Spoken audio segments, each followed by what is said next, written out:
sering bilang, Pak, orang dulu itu hebat-hebat ya Pak, pikirannya cocok terus dengan kita. Sebenarnya mungkin bukan pikirannya cocok terus, ya kita saja tidak berubah-berubah sejak dulu begitu terus. Jadi ya akhirnya ya cocok terus, wong kita tidak berubah-berubah. Dulu kita males, sekarang ya males. Jadi nasihat tahun 1800 sekian, jangan males, itu masih cocok buat kita sekarang. Oh, kita masih males memang sampai hari ini. Bukan mereka yang futuristik, wah orang dulu futuristik ya, ngerti masa depan. Ayo kamu aja tidak berubah-berubah sejak dulu.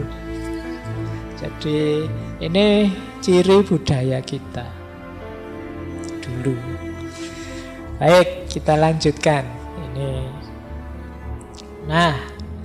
Ini menarik, beliau menyebut kita sering terlena oleh kejayaan masa lalu, masa silam. Seolah-olah itu saja cukup. Kata beliau menarik, beliau punya kalimat begini. Adalah salah yang dikatakan Pameo bahwa bangsa yang pernah menghasilkan Borobudur akan dengan sendirinya sanggup menciptakan apa saja.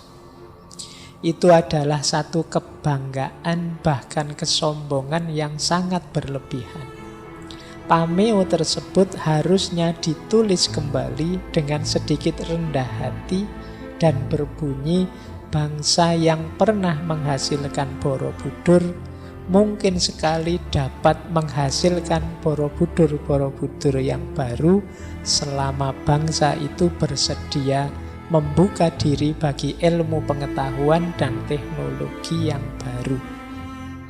Dengan keyakinan bahwa setiap langkah harus lebih baik dari langkah sebelumnya. Jadi kita yang selama ini kan sering membanggakan masa lalu. Wah, kita itu bangsa besar loh. Kita menciptakan Borobudur, Prambanan. Kita banyak sekali peninggalan nenek moyang kita yang luar biasa. Ya, nenek moyang kita hebat. Lah terus kita gimana? Karya kita apa? Tinggalan kita apa? Jangan-jangan sampai nanti keturunan anak kita kesekian, generasi kesekian, yang dibanggakan tetap masih Borobudur.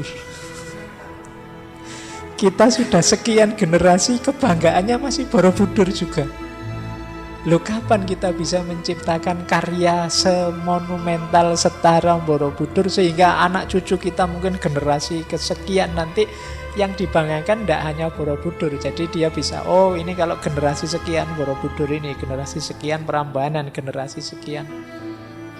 Nah, maka tinggalan kita terus apa yang membanggakan dari generasi ke generasi. Jadi tidak salah kita membanggakan masa silam, tapi harusnya kebesaran masa silam itu jadi jalan kita untuk membentuk kebesaran yang sama di era kita. Kalau versinya Sultan Takdir, kebesaran zaman ini itu ya kita mengikuti pertumbuhan sains dan teknologi. Jadi harusnya kita hari ini penguasanya sains dan teknologi, harusnya begitu. Karena yang monumental zaman ini kan begitu. Jangan-jangan besok ya kita tidak bisa bangga. Yang bangga mungkin orang Korea. Wah, kitalah yang menciptakan Samsung dulu. Nanti yang Amerika, kita yang menciptakan iPhone dulu. Ini sekarang ada museum smartphone misalnya. Nah, mereka bangga. Saya tidak tahu kalau zaman kita ini memasukkan itu di museum itu apa karya kita hari ini di museum itu. Kalau bangsa Indonesia kalau hari ini kan terkenal misalnya cerewetnya di medsos misalnya. Nah, itu mungkin kita bisa itu. Contohnya obrolan bangsa Indonesia tahun 2002 kayak gini mungkin itu. Nah, jadi yuk kejayaan masa silam oke. Kita banggakan, tapi tentu saja tidak berhenti di kebanggaan saja. Kita harusnya menghidupkan lagi semangat berkaryanya. Jadi sebenarnya mengikuti Barat itu bukan kok menjiplak Barat, tapi etos dinamis progresif Barat. Itulah yang diambil. Jadi sambil tetap identitas kebangsaan, identitas religius, monggo saja. Tapi etos ini loh untuk maju yang kita sangat kurang, kata Sutan Takdir. Lanjut. Nah, sekarang kita lihat kenapa sih kok Barat. Ini kita baca ya, tidak boleh tersinggung. Ini memang beliau penggemar Barat. Kata Sutan Takdir begini, ini yang pertama. Sejak Vasco da Gama, manusia baru Renaisan Eropa mengelilingi Afrika dan mendarat di Calicut. Terbukalah bagi seluruh Asia satu sejarah baru dalam abad-abad berikutnya, berduyun-duyun pelayar dan saudagar. Penjajah dan misi Eropa mengunjungi dan menjajah Asia, dan lambat laun menguasainya. Mulailah sejarah imperialisme yang dalam banyak hal sangat menyedihkan. Bertubi-tubi datang penyerbuan manusia modern Eropa pada kerajaan-kerajaan Asia. Banyak yang dapat ditaklukkannya dan dijadikan jajahannya. Tetapi yang tidak bisa ditaklukkannya pun tidak dapat mengelak dari pengaruh kebudayaan modern Eropa itu. Namun bagi Indonesia, zaman ini adalah zaman kegelapan. Zaman kalah terus-menerus. Tidak ada salahnya jika kita mengakui bahwa segala pahlawan kita, siapapun sekalipun namanya adalah pahlawan, kalah terhadap pasukan Belanda yang jauh lebih kecil jumlahnya dan berjuang puluhan ribu mil dari tanah airnya. Kekalahan itu adalah pada hakikatnya kekalahan kebudayaan Indonesia asli yang bercampur dengan kebudayaan Hindu dan kebudayaan lain yang lebih dulu tiba ke Indonesia. Ini saya kutip langsung ya dari kalimatnya beliau. Jadi bagaimana Barat yang modern di awal era modern dahsyat sekali bisa menaklukkan berbagai wilayah kemana-mana. Padahal Eropa itu kecil, tapi bisa menaklukkan Asia, menaklukkan Afrika, kemana-mana. Nah, itu kalimat belakang itu agak tidak enak. Jadi yang tentang pahlawan tadi kata beliau, ya mau tidak mau harus kita akui. Pahlawan yang kita agung-agungkan, kita besarkan karena memang mereka semua orang-orang mulia, orang-orang besar. Tapi kenyataannya kan mereka kalah oleh Belanda yang jumlahnya jauh lebih kecil, padahal mereka ini orang jauh. Kita tidak mampu mengalahkan mereka. Karena apa? Modern mereka. Persenjataannya, teknologinya, ilmu teorinya, dan lain sebagainya. Ya mungkin kita bercerita heroik, wah para pahlawan kita hanya bersenjatakan bambu runcing melawan Belanda. Ya luar biasa keberaniannya kita akui. Cuma ya mau ndak mau kita harus menerima fakta mereka kalah.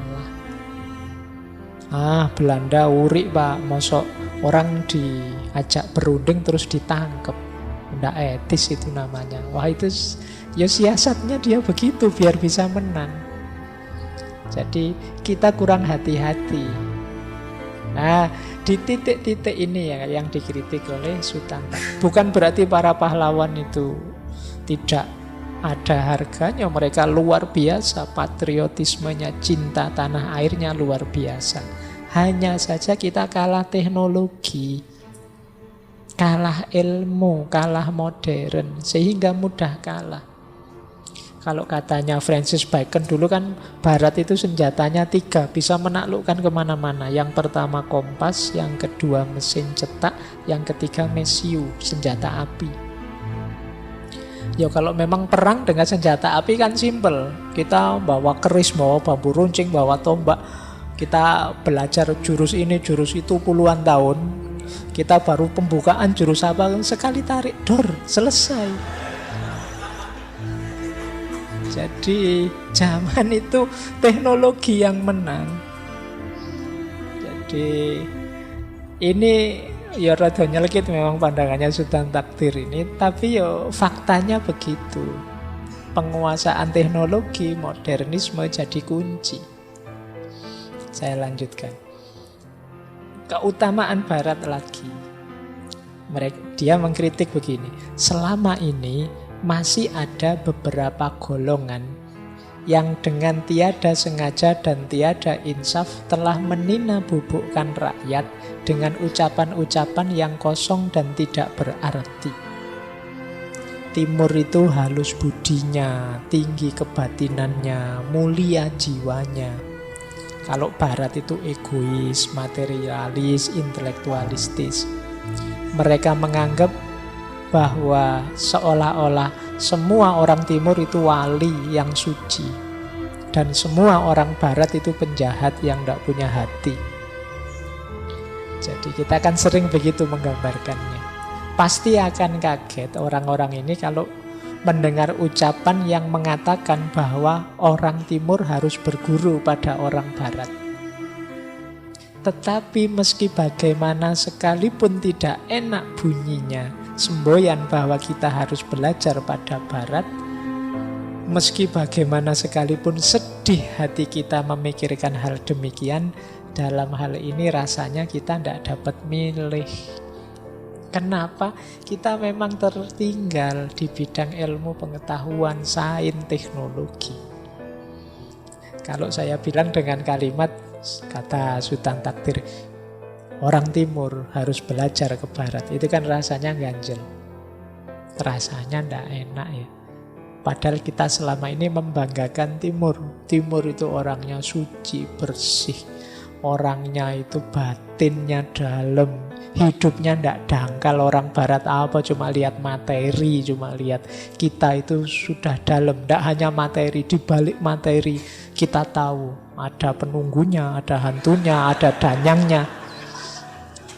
Ya, kita akan bisa masuk sampai ke dalam. Barat itu dangkal, cuma materi. Tapi ya faktanya memang kita tertinggal jauh di bidang sains dan teknologi. Menyedihkan memang, pahit memang, tidak enak memang, tapi ya gimana lagi. Jadi kita perlu untuk menguasai sains, menguasai teknologi. Maka ini argumen kedua dari Sultan Takdir. Kenapa kok Barat? Ya memang kita tertinggal dari Barat. Yang namanya tertinggal kan memang harusnya nyusul ketertinggalan itu. Yang ketiga, kalimat-kalimat yang dari Sultan Takdir. Selama ini semangat keindonesiaan yang telah menghidupkan kembali masyarakat bangsa kita itu pada hakikatnya kita peroleh dari Barat.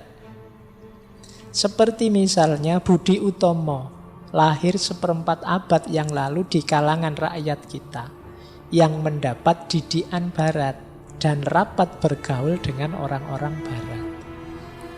Agen-agen, aktor-aktor yang terlibat dalam kebangkitan nasional, munculnya banyak aliran-aliran, kelompok-kelompok seperti Budi Utomo, itu kan memang banyak dipelopori oleh orang-orang yang mendapat pendidikan Barat saat itu.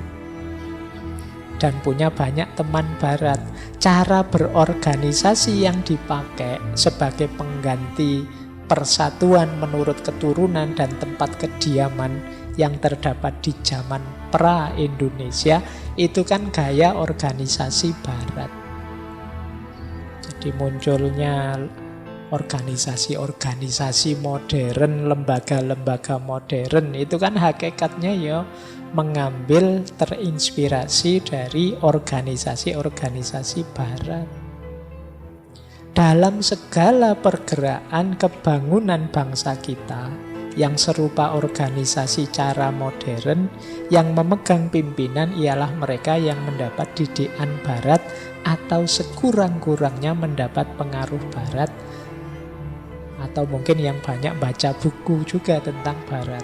Tokoh-tokoh pergerakan nasional kita kan banyak yang alumni-alumni pendidikan Barat. Bahkan kata Sultan Takdir, kata Indonesia sendiri yang kita banggakan itu kan yang bikin orang Barat. Jadi jangan dikira Indonesia itu yang bikin kita. Kalau baca sejarah kan memang kata Indonesia itu kan berawal dari jurnal ilmiah yang terbit di Singapura yang nulis 2 orang dari Inggris. Yang pertama namanya Logan, yang kedua namanya Winston Earl. Ini 2 orang yang pertama kali pakai istilah Indonesia untuk membedakan dengan India. Karena sering kecampur-campur. Dulu kita menyebutnya India Belanda, tapi kan Belanda sudah kalah. Akhirnya pakai istilah Indonesia. Arti letternya Indonesia itu sebenarnya kepulauan. Nesia itu dari kata-kata nesos, artinya kepulauan. Indo itu ya Indus, India.